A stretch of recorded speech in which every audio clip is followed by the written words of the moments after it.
আমারে হায়াত দিয়েছেন বলেই তো আমি রমজান পেয়েছি, আপনি আমারে বাঁচায় রাখছেন বলেই তো আমি রহমত মাগফিরাত নাজাত পেলাম, আপনি আমারে হায়াত দিয়েছেন বলেই তো আমি ইতিকাফ করার সুযোগ পাইলাম। আমাদের এই যে নুরুল আলম ভাই গেছে, নুরুল আলম ভাই এখানে ছিল এতক্ষণ। নুরুল আলম ভাইয়ের ছোট ভাই কাউসার, কাউসারের শ্বশুর কোম্পানিগঞ্জ মোরগ বাজার মসজিদে ইতিকাফে বসছে।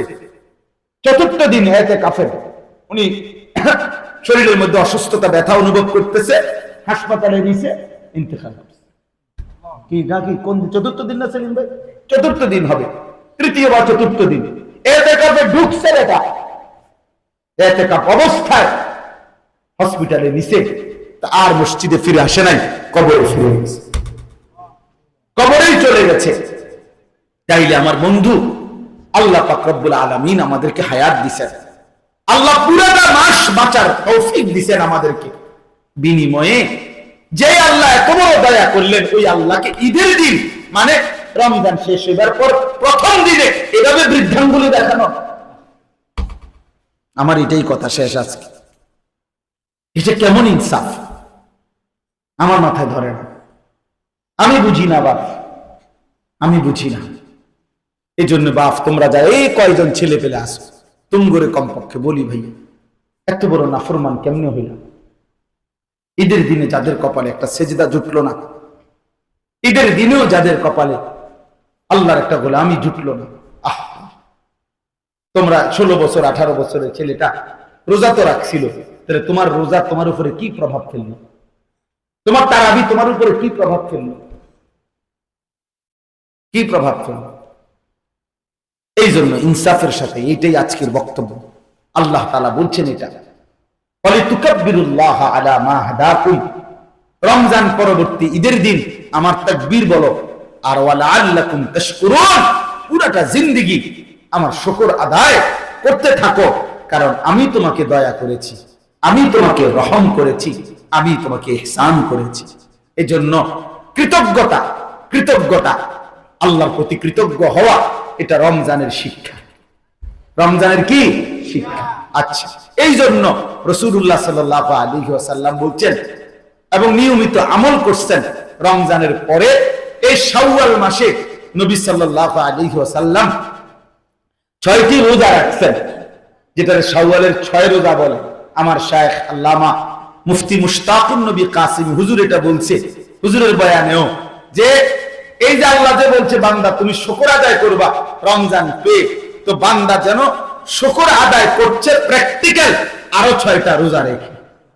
আল্লাহ আপনি যে আমারে 1 মাস রোজা রাখার তৌফিক দিয়েছেন, এটার শুকর হিসাবে, কৃতজ্ঞতা হিসাবে আমি আরো 6টা রোজা রাখলাম। এই জন্য এই 6টা রোজা যদি কেউ পালন করে এই মাসে, তাহলে তার এই আমলটা হয় যে আল্লাহ যে বলছে আমি রমজান দ্বারা তোমার কাছ থেকে শুকর চাই, এই শুকর আদায় হয়।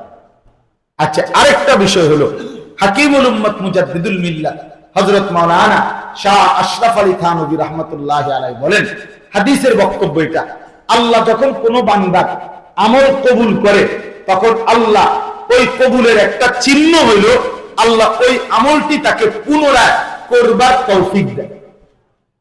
বুঝেন নাই কথাটা? এটা দ্বারা প্রমাণ হয় আল্লাহ তার পিছনের আমলটা কবুল করছেন। তো এই জন্য রমজানের 1 মাস রোজা রাখবার পরে কোন ব্যক্তি যখন পুনরায় আবার এই মাসে 6টা নফল রোজা রাখে, তো বোঝা যায় আল্লাহ তার রোজা পিছনেরটা কবুল করছেন, এই জন্য নতুন রোজা রাখবার তৌফিক দিয়েছেন। এই জন্য এই 6 রোজা অত্যন্ত ফজিলতপূর্ণ রোজা। এই জন্য আমি আজকে এতটুকুই কথাই বলতে চাই। 1 নম্বর মূল যে কথাটা বললাম, কেন আমরা গুনাহ করব, কেন আমরা আল্লাহর নাফরমানি করব? আল্লাহ তাআলা আমাদেরকে হায়াত দিয়ে এত বড় রমজান দেওয়ার পরে আমাদের তো উচিত আল্লাহর প্রতি কৃতজ্ঞ হওয়া, আল্লাহর প্রতি শুকরগুজার হওয়া। অতএব আমরা যে যে গুনার মধ্যে আছি আমরা তওবা করতে চেষ্টা করি।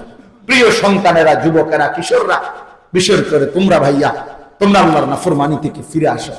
আর আগামী পৃথিবীতে এই ইসরায়েলের, এই ইহুদিদের এই জুলুম অত্যাচার, ফিলিস্তিনের মজলুম এই মুসলমানদের আহাজারি দেখে আমার ভাই নিজের কলিজার মধ্যে যদি কোনো ভয় না আসে, সবক না আসে, তো মনে রাখেন আমাদের জন্য মুসিবত অপেক্ষা করছে।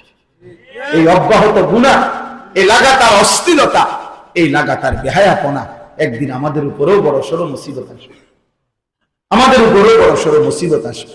এই জন্য দয়া করে যারা অভিভাবক আছেন, নিজের স্ত্রী সন্তানের নামাজের দিকে, নিজের স্ত্রী সন্তানের আখলাকের দিকে আরেকটু নজরদারি করেন, এবং নিজেরাও যারা ছেলেরা মেয়েরা প্রত্যেকে মুসলমান হিসাবে ঈমান আমলের উপরে উঠবার চেষ্টা করেন।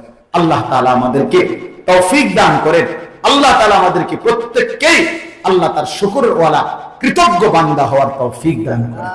একটা আশ্চর্য কথা আছে, আমি কিতাবে পড়ছি, আমার শায়েখের একটা পছন্দের কিতাব ফিকহুল আদইয়া, এই কথাটাই শেষ করছি। ওই কিতাবের মধ্যে আছে আল্লাহ তাআলা তার বহু নিয়ামত, আল্লাহ বলছেন আল্লাহ যাকে চান তাকে দেন। কোরআন শরীফে এমন আছে, ফাসাউফা ইউগনিকুমুল্লাহু মিন ফাদলিহি ইনশাআ। আল্লাহ বলেন আল্লাহ যাকে চান তাকে তিনি ধনী বানিয়ে দেন। তো যাকে চান, ইয়াহাবু লিমান ইয়াশাউ ইনাসা, আল্লাহ যাকে চান তাকে কন্যা সন্তান দান করেন। ইয়াগফিরু লিমান ইয়াশা, আল্লাহ যাকে চান তাকে মাফ করে দেন। ইয়াবসুতুর রিজকা লিমান ইয়াশা, আল্লাহ যাকে চান তার রিজিক প্রশস্ত করে দেন। আল্লাহ পাক যাকে চান, এরকম বলে অনেক কথা আল্লাহ বলছেন যে ওয়াগফিরু লিমান ইয়াশা, আল্লাহ যাকে চান তাকে মাফ করে দেন, যাকে চান তাকে রিজিক দান করেন, যাকে চান তাকে ইজ্জত দান করেন। তার মানে সবাইকে দেন না, যাকে চান তিনি তাকে দেন। কিন্তু একটি আমল আছে এরকম, যেটা কোনো বান্দা করলে আল্লাহ যতজন করে প্রত্যেককেই তার বিনিময় দান করে। এনে যাকে চান নাই, সেটা হলো শুকর। এটা কোরআনের আয়াত। আল্লাহ কোরআনে স্পষ্ট বলছে আল্লাহ তাআলা প্রত্যেক কৃতজ্ঞ বান্দাকে বিনিময় দিয়ে থাকেন, যাকে চান না, প্রত্যেক কৃতজ্ঞ বান্দাকে আল্লাহ বিনিময় দিয়ে থাকে। এই জন্য যে আল্লাহর কৃতজ্ঞতা আদায় করবে আল্লাহ তাকেই বিনিময় দেবেন। এই জন্য ইনশাআল্লাহ আমরা প্রত্যেকে আল্লাহ পাকের কৃতজ্ঞ বান্দা হব, বলেন ইনশাআল্লাহ। আল্লাহ কোরআনে মানুষের দুইটা ভাগ বলছে, ইম্মা শাকিরান ওয়া ইম্মা কাফুরা। আল্লাহ বলছে আমার বান্দা হবেই দুই রকম, হয় হবে আমার কৃতজ্ঞ, না হয় আমার অকৃতজ্ঞ। অকৃতজ্ঞ ইম্মা শাকির ওয়া ইম্মা কাফুর, হয়তো শাকির হবে নয়তো কাফুর হবে, অকৃতজ্ঞ হবে। আল্লাহ বলছে শাকির হইলেও পুরস্কার রাখছি, অকৃতজ্ঞ হইলেও শাস্তি বরাদ্দ করে রেখেছি। অতএব আল্লাহ তাআলা যেন আমাদেরকে আল্লাহ পাকের শুকরগুজার কৃতজ্ঞ বান্দা হিসাবে কবুল করে নেন। আজকের এই জীবনপুর দক্ষিণ পাড়া যুবক ভাইদের এই মাহফিল, আলহামদুলিল্লাহ এই মাহফিলে আমি আগেও আসছি, এই বছরও আসার সুযোগ হয়েছে। আল্লাহ তাআলা এই মাহফিলকে আগামী দিনেও যেন কবুল করে নেন। উঠবেন না সবাই, আমরা এখনই দোয়া করছি।